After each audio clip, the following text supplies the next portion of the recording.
Pemirsa, Anda kembali di Breaking News dan kita akan kembali menuju ke Istana Merdeka untuk melihat suasana terkini usai Presiden Joko Widodo disuntik vaksin COVID-19 dan juga kita masih akan berbincang dengan Dr. Fajri selaku dokter relawan COVID-19. Saat ini pemirsa, Panglima TNI sedang bersiap untuk disuntik vaksin COVID-19. Namun sebelumnya juga melakukan pemeriksaan.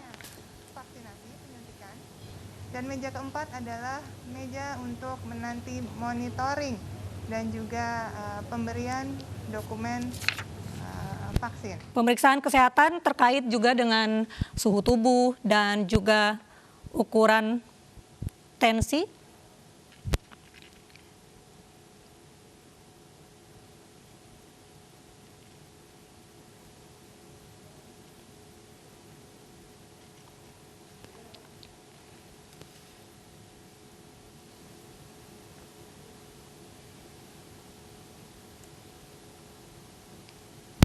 Ya, Panglima TNI Marsikal Hadi Cahyanto sedang bersiap untuk menerima vaksin COVID-19.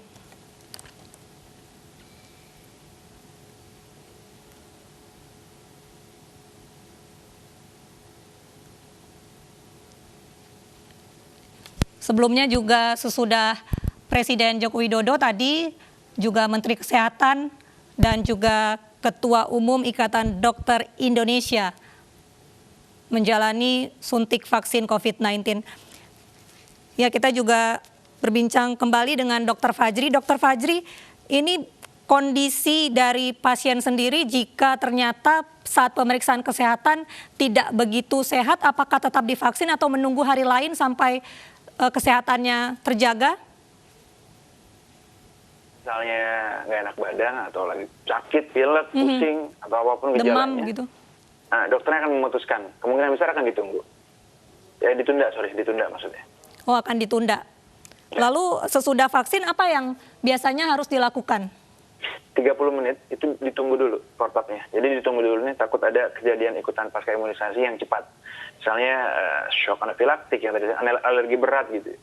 Kemudian setelah beberapa jam dan sampai beberapa hari, itu juga akan dipantau terus sama petugas. Idealnya begitu pasti, kan diminta kontaknya. Berarti proses vaksin di tubuh manusia itu juga 30 menit pertama ya akan diperiksa? Ya, reaksi anafilaktik atau reaksi alergi berat itu biasanya menit-menit pertama ya. Jadi reaksinya apa saja? Tadi Presiden Joko Widodo menurut pengakuan dari dokter yang menyuntik bahwa tidak merasakan sakit sedikit pun. Ya, jadi pada umumnya ketika disuntikan ke dalam kan dia intramuskular ya, di otot dalam itu memang tidak terlalu sakit. Reaksinya beberapa orang akan merasakan seperti disuntik biasa vaksin pada umumnya, jadi mungkin akan bisa nyeri, kemerahan, kemudian pegel, ada yang sampai sumeng, demam itu ada gitu. Ya tidak perlu dikhawatirkan, demam itu artinya tubuh bereaksi membentuk imun. Kan lagi mengenali benda asing gitu, lagi membentuk imun, jadi tidak masalah. Reaksi beratnya itu reaksi anafilaktik seperti sesak nafas misalnya. Tiba-tiba sesak nafas hebat gitu, atau nadinya tiba-tiba tensinya turun gitu, berdebar-debar, lalu tiba-tiba nadinya sangat lemah sekali. Itu tandanya terjadi vasodilatasi atau pembuluh darah yang melebar. Nah, itu namanya kondisi kegawat daruratan. Biasanya tim medis memang sudah menyediakan kit ya, kit atau alat-alat tertentu. Isinya ada epinefrin, suntikan, dan beberapa obat lain yang diberikan secara cepat ya, untuk menanggulangi reaksi tersebut. Gitu, jika pun ada, gitu. Ya, Dr. Fajri, apa saja gejala yang dicurigai tidak wajar ketika sudah disuntik vaksin yang harus diwaspadai? Waspadai, sesak, itu nomor satu, sesak. Jadi sesak kayak nafas? Ngap-ngapan berat gitu, kayak berat banget gitu. Kemudian bisa sampai biru, kalau emang sesak nafasnya hebat, bisa muncul kebiruan di kepala, di tubuh, tangan gitu, bisa kebiruan. Kemudian pingsan, itu juga bisa. Tiba-tiba aku nggak sadarkan diri, itu berat. Misalnya, atau tiba-tiba lemas, kelayangan, kok kepala berkunang-kunang gitu, mata berkunang-kunang, kepala kok kayak vertigo muter, itu juga bisa. Artinya tekanan darah turun drastis di dalam sirkulasi tubuh gitu. Apa pertolongan pertama yang dapat dilakukan? Apakah obat pereda nyeri ataukah obat juga penurun demam begitu? Ada disuntik epinefrin ya. Epinefrin itu seperti diinjeksi epinefrin. Oh, kembali Itu memang, diinjeksi?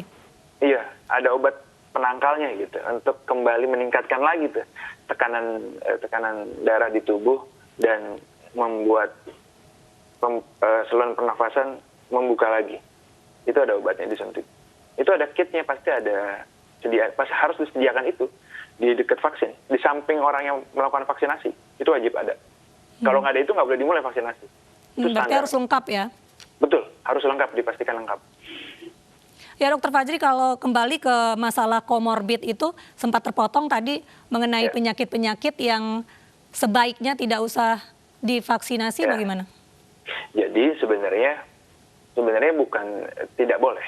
Jadi perlu dipahami, perlu digarisbawahi, bukan tidak boleh, tapi masih menunggu data lebih lanjut. Karena sejauh ini vaksin Sinovac ini penelitiannya dilakukan itu pada populasi sehat. Terus dia dalam rentang usianya dewasa, 18 sampai 59 tahun. Sebelumnya tidak ada kejadian sakit COVID-19 gitu. Jadi bagaimana pada populasi komorbid kan belum tahu efeknya. Belum tahu efeknya ke organ bagaimana, belum tahu efek imunnya, apalagi orang yang menderita ya punya penyakit autoimun. Itu belum tahu apa menjadi tambah berat, apa menjadi bagus, apa bagaimana, itu belum tahu.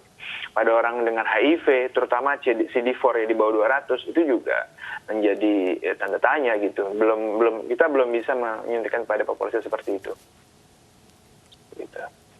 Ya baik, kita saksikan kembali di Istana Merdeka, artis Raffi Ahmad juga ikut disuntik vaksin COVID-19.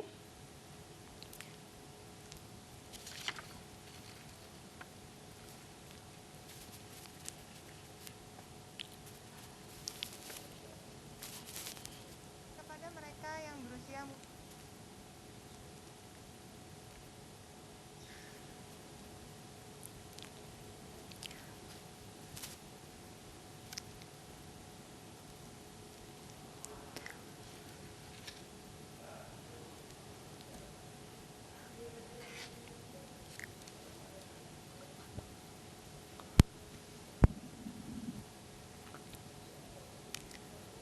Dokter Fajri, kalau kita saksikan bahwa Raffi Ahmad sedang menjalani suntik vaksin COVID-19, juga ada beberapa artis dan influencer lain. Apakah ini cukup efektif untuk mengajak masyarakat untuk bersama-sama tidak takut divaksin COVID-19?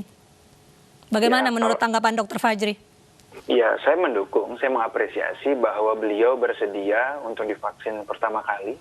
Ini kan memberikan isyarat yang baik dan teladan yang baik, apalagi artis seperti Raffi Ahmad dan teman-teman yang memiliki follower atau influence dan pengaruh yang cukup kuat ya di grassroots masyarakat. Harapannya selain mencontohkan, ada juga narasi edukatif yang menjawab seluruh pertanyaan apapun yang ada di masyarakat terkait halal haram, walaupun sudah dijelaskan MUI, tapi harus dijelaskan kembali.